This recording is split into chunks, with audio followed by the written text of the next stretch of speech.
भारहं वासं चक्रवर्ती महिठियो शांति शांति करे हुए पत्तो गई मणोत्तर। आराध्य के श्री चरणों में वंदन। श्रद्धालु भाई बहनों, और जब उन्हें महसूस हुआ कि मैं जहां साधना कर रहा हूं वहां सुविधा है, गुरु का भी मेरे पर बहुत अनुकंपा भाव है, किंतु यह सब होते हुए भी जिस सिद्धांत के आधार पर मैंने गृह त्याग किया, घर छोड़ा, मेरी मां जिनकी आंखों में आंसू थे, उस आंसुओं से भी मैं विचलित नहीं हुआ। तो मेरा काम साधना का है, सत्य पर अडिग रहूं, सत्य के साथ चलूं,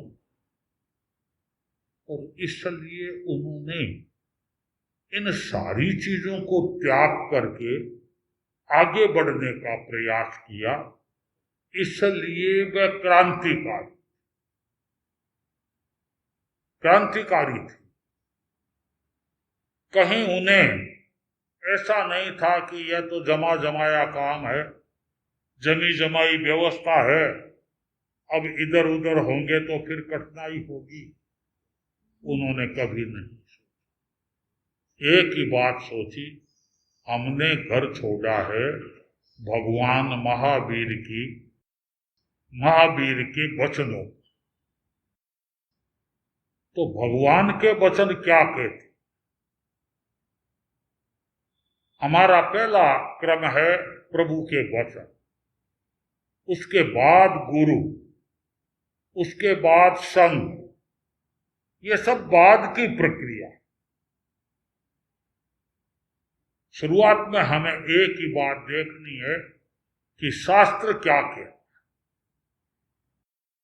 और जब वे अपने गुरु के पास भी आगम वांछन करते तो वे गुरु को भी कहते कि महाराज शास्त्र में यूं है, अपन यूं चल रही। तो दोनों का संबंध भी बहुत बढ़िया था। अरे भीखन, ठीक है, हो रहा है, चलता है,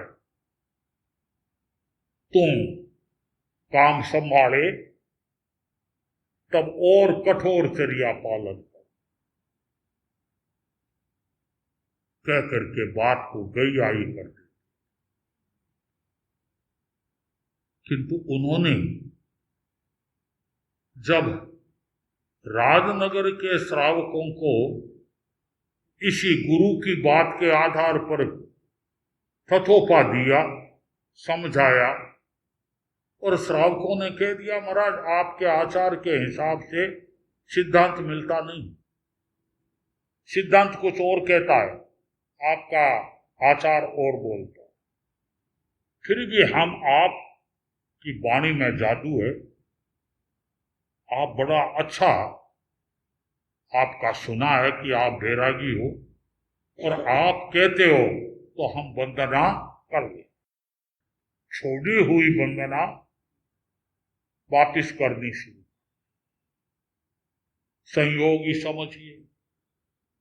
उसी रात्रि में आचार्य भिक्षु को ज्वर चढ़ा, बुखार, सवेरे स्वस्थ, दिन भर स्वस्थ, अचानक रात्रि में ज्वर चढ़ा, बेचैनी हुई, और आपने मन में सोचा कि भीखन, अभी अगर तेरी मौत आ जाए तो कहां जाए? जिन बातों पर तू गुरुदेव से तर्क करता था और वही बातें तूने श्रावकों को उस रूप में समझाई, गलत कर दिया। संग के मोह में गुरु के मोह में तू जानता हुआ भी गलत है। तो अगर ज्वर उतर जाए तो मैं आगमों को अध्ययन करूं कि मैंने जो कुछ गुरु से कहा था कि अन्य आगमों के द्वारा भी पुष्ट होता है या नहीं होता। सवेरे तक ज्वर उतर गए, स्वस्थ बन। श्रावक लोग सवेरे सवेरे आए, भीखण जी महाराज ने श्रावकों को कहा कि भाई कल मैंने जो बात आपको कही थी ना, वह बात अंतिम नहीं। संघ की दृष्टि से मैंने कही थी, वह अंतिम नहीं। आपके इस चतुर्मास में मैं आगम पढ़ने का विचार, वहां संयोग था 32 ही आगम वहां थे, हाथ के लिखे। आचार्य भिक्षु प्रवचन देते, उसके सिवाय दिन भर आगम पढ़ने में रहते और कहां कहां हमारी मान्यता, हमारी परंपरा, हमारा आचार, उनमें कहां अंतर है, कितना अंतर है, लिखते, प्रमाण सहित लिखते। और हमारे यहां आता है कि 32 आगमों को दो बार और 306 बोलों का अंतर निकाला कि ये इतने बोल है जो समीक्षा मांगते हैं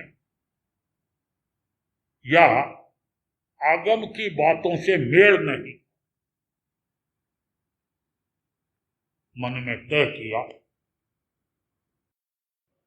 और कार्तिक महीना में अंतिम दिनों में श्रावकों से कहा कि श्रावकों, मैंने प्रारंभ में तुमको कहा था, मैंने आगम पढ़ दिए।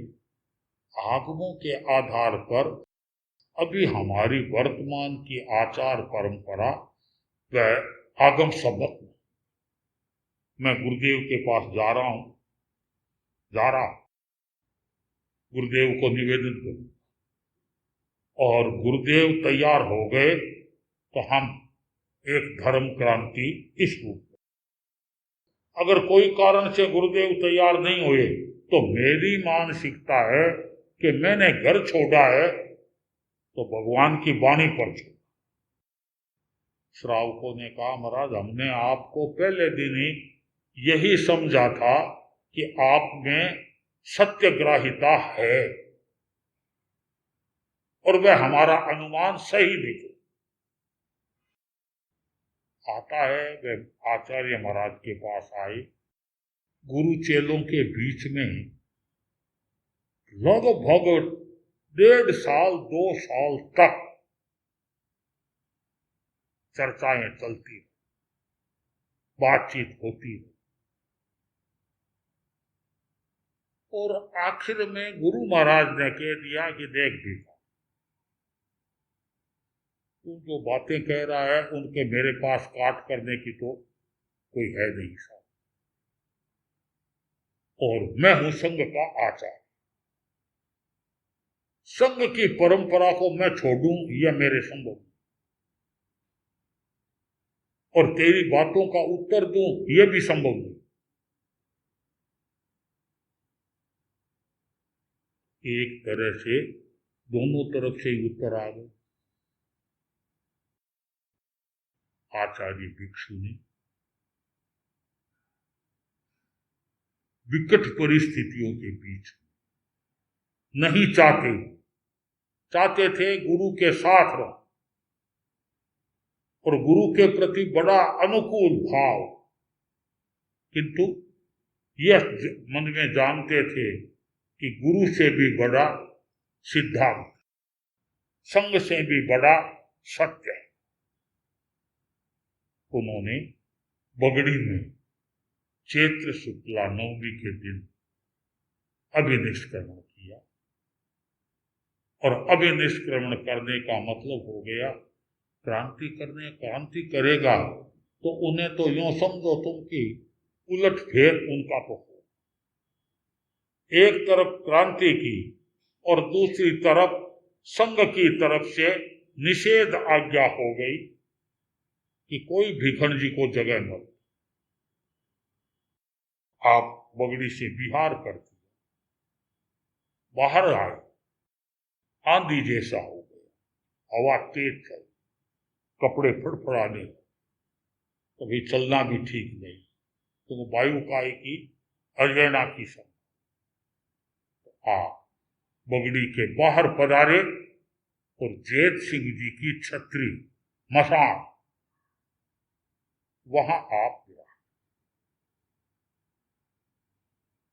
तो यूं समझो कि जिस व्यक्ति का स्थान मसान हो जाता है वह व्यक्ति हमेशा भय मुक्त है, क्योंकि मसाने से आगे बढ़ जाओ तो वहां तो हम पहले ही चले गए, सत्य के लिए चले। और उसके बाद आचार्य भिक्षु के जीवन को पढ़ते हैं तो हर समय उनका चिंतन यही रहा, जब कभी कोई भी बात आती तो वह आगम के आधार पर बात, बिना आगम के आधार के बिना कोई बात नहीं। उसके आधार पर तेरा पंथ का यह क्रम चला। हालांकि भिखणजी स्वामी ने तेरा पंथ नाम नहीं, क्योंकि वे तो जानते थे कि हम पांच साधु हैं और कहाँ तो पंथ चलेगा और कहाँ ये क्या होगा। नाम भी देने वाला कोई जैन भी नहीं था, अजैन। उसने तुकबंदी कर दी और तुकबंदी के साथ नाम हो गया तेरापन तेरापन तेरा। भिखणजी महाराज वहां नहीं थे, उन्होंने किसी ने आकर कहा भिखणजी तुम्हारे समुदाय का नाम तो तेरापंथ पड़ गया, ये क्या नाम है? तो कैसा हो गया, अब तुम मानो मत मानो, जोधपुर में तो यह बात फैल गई। स्वामी जी ने चिंतन किया कि जन भाषा को नकारने में कोई फायदा नहीं, और ज्यादा नकारूंगा ना तो लोग ज्यादा बोलेंगे, तो क्या करना चाहिए।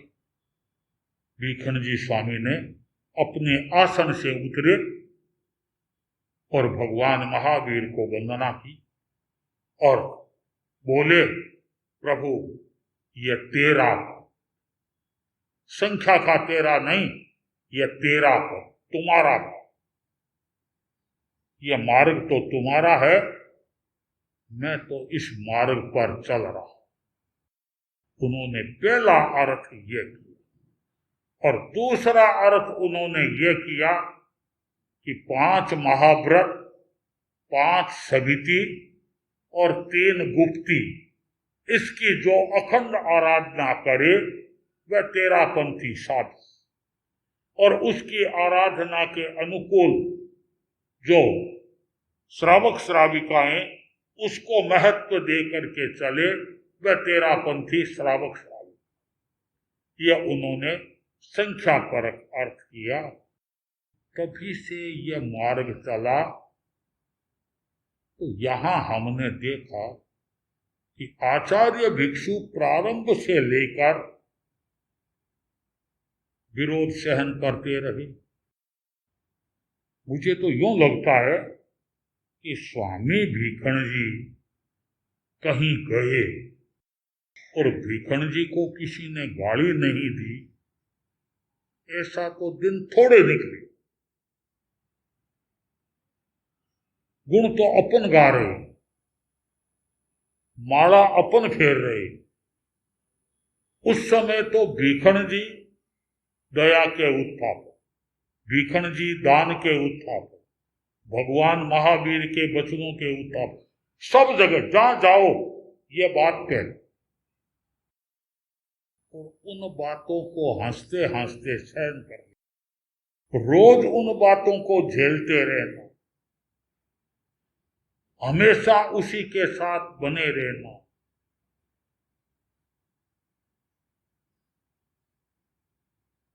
जहां साधुओं का चयन किया वहां एक साधु जी की प्रकृति उग्र थी, गर्म थी। स्थानवासी समाज में सब साथ में थे। वे भी कहा मैं भी आपके साथ हूं, क्योंकि वे बाप बेटे दोनों थे।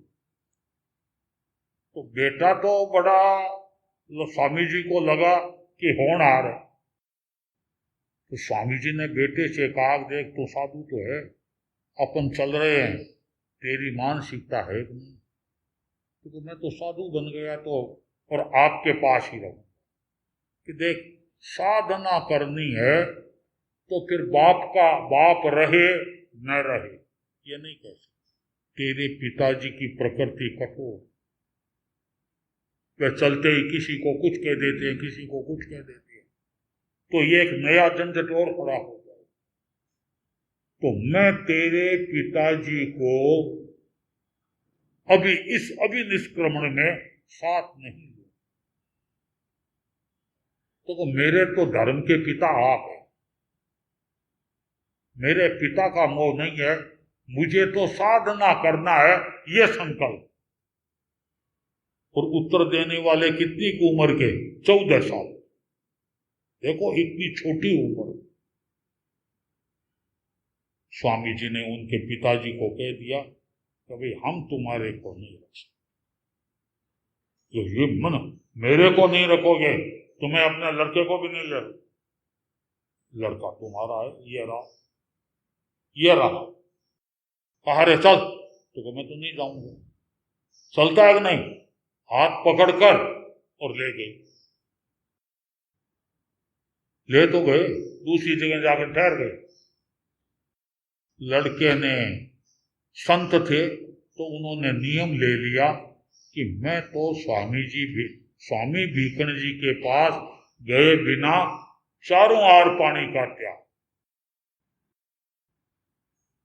आता है, एक दिन बीता, 2 दिन बीते, 3 दिन, आखिर बाप तीसरे दिन उनको लेकर आए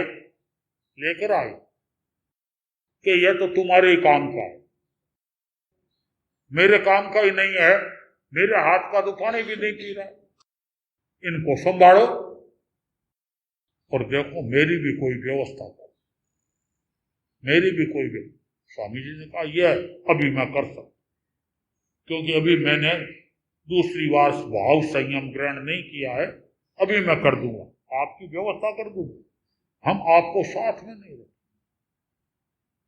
आता है, स्वामी जी ने जयमल जी महाराज के पास उनकी व्यवस्था कर दी।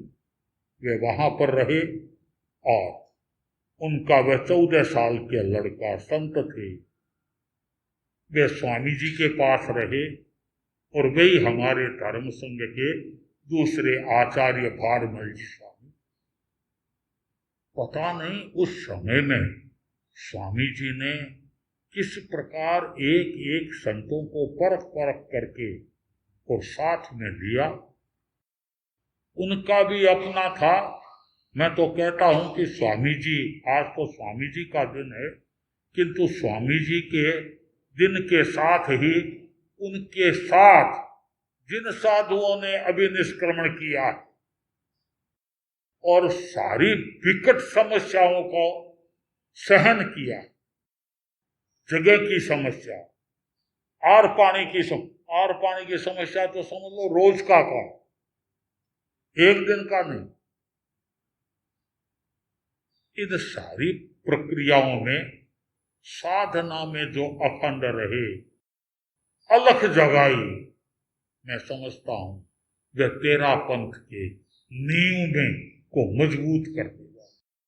आज हम उनके प्रति आभार मानते हैं कि उनकी तपस्या काम आ रही, उनकी साधना काम आ रही। उन्होंने जिस ढंग से धर्म संघ में अपने आप को खपाया, तपाया, सहन किया, किंतु संघ की नींव को मजबूत बनाया। यही कारण है कि जहां कहीं हम जाते हैं, आचार्य तुलसी ने लिखा है न, जो हमारा हो विरोध हम उसे समझे विनोद। कहीं पर भी विरोध हो तो हम उसे विनोद समझ, विरोध में हम उलझते नहीं। न आचार्य भीखण जी उलझे और न आचार्य तुलसी उलझे। विरोध हर आचार्यों का होता रहा, नहीं हुआ ये नहीं हुआ, विरोध होता रहा।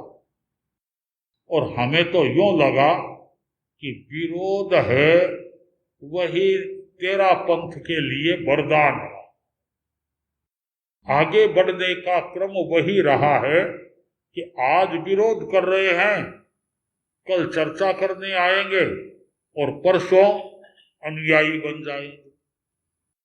यह इतिहास बताता है। हर समय इस रूप में तेरा पंथ आगे बढ़ा है। विरोध हुआ, हमारी ओर से सहनशीलता रही, आगे बढ़ते गए, आगे बढ़ते गए, आगे बढ़ते गए। जहां मात्र 13-14 साधु थे, घटते घटते 6-7 साधु हो गए और यूं लगा कि अब तो कुछ है ही नहीं।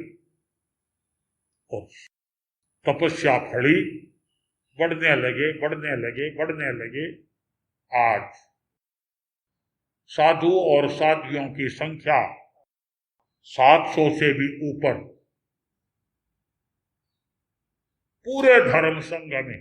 और पूरा धर्म संघ जो मारवाड़ के एक सीमित दायरे में विचरण करने वाला था, तो यूं समझो पूरे भारतवर्ष में फैल गया, पूरे भारतवर्ष। और तेरा पंथ जैन धर्म के प्रगति का, एक जैन धर्म की पहचान का भी एक नमूना बना। तो विचित्र बात, किंतु यह सच्चाई है। आज तेरा पंथ ज्ञान के क्षेत्र में, ध्यान के क्षेत्र में, स्वाध्याय के क्षेत्र में, रचना के क्षेत्र में इतना आगे बढ़ गया, इतना आगे बढ़ गया कि प्रगति करता ही जा रहा है।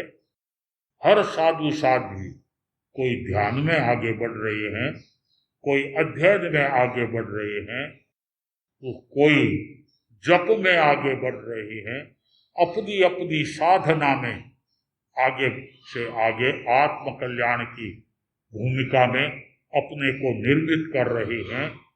और आचार्य महाश्रमण जी के नेतृत्व में हम देखते हैं कि तेरा पंथ आज निरंतर प्रगति शिखर को छूने के लिए आगे से आगे, आगे से आगे वर्धमान। जिस संघ को कोई ये भी नहीं मानते थे कि तेरा पंथ भी कोई है क्या, कुछ साधुओं का अरे कोई आनी जानी नहीं। आज यह हो रहा है कि तेरा पंथ में क्या होगा, चाहे स्थानिक वासी, चाहे मूर्ति पूजक, संत मिलते हैं, आचार्य मिलते हैं, तो मैं देखता हूं बातें करते हैं, तो संत मिलते हैं, तो आज अभी आपके यहाँ कौन सा साहित्य अभी सामने आया है, जिज्ञासा कर। आचार्यों से मिलता हूं तो वे भी किताब दिखाते हैं कि देखो ये आपकी ही आचार्यों की किताब मैं पढ़ रहा हूं, बड़े अहोभाव के साथ। ये क्या है? यही प्रगति, हमेशा हम रचनात्मक कार्य में विश्वास किया, हमने रचनात्मक नीति को अपनाया, खंडन करने की नीति में नहीं गए, और उसी के आधार पर आज आचार्य श्री महासमण जी के नेतृत्व में हम पूरा धर्म संघ तेरापंथ की गतिविधि में आगे बढ़ रहे हैं। हर जगह स्वयं की साधना को मुख्यता देकर मर्यादा, आचार, परंपरा और अनुशासन इसका पालन करते हुए क्रमशः गतिशील बन रहे हैं। अध्यात्म के नए क्षितिज को आगे से आगे हम छूने का प्रयास कर रहे हैं। तो मैं इस अवसर पर आचार्य भिक्षु को नमन करता हूँ। आचार्य भिक्षु के समय के जितने साधु जो साधना निरत रहे उनको प्रणाम करता हूँ। आचार्य भिक्षु की परंपरा में आज तक हमारे जितने आचार्य हुए उन्होंने संघ को आगे बढ़ाया, मर्यादाओं के साथ आगे चले, मैं उनको प्रणाम करता। और उनकी निश्रा में जितने साधु साध्वियां प्राणों की परवाह नहीं की, मर्यादा के साथ तेरापंथ में डटे रहे, आगे बढ़ते रहे और आत्म कल्याण किया, मैं उनको प्रणाम करता। और इस तेरापंथ में जितने श्रावक श्राविकाएं अपनी श्रद्धा के साथ निरंतर साधना करते रहे, उनके प्रति भी मैं अहोभाव प्रकट करता हूँ कि उन्होंने धर्म संघ को प्राण मानकर और अपना जीवन न्योछावर किया है। आज का दिन है उन सब के प्रति आभार ज्ञापित करने का, और हम अपने में यही सोचे कि हम भी आचार्य भिक्षु के बताए मार्ग पर चले। क्यों कि आचार्य भिक्षु का मार्ग कोई अलग नहीं था, आचार्य भिक्षु का मार्ग ही महावीर का मार्ग था। तो महावीर के मार्ग पर हम अडिग चले, महावीर की मर्यादाओं पर हम अडिग चले, महावीर के वचनों पर हम अपने आप को न्योछावर करके आगे बढ़ने का प्रयास करें। इसी मंगल भावना के साथ ओम।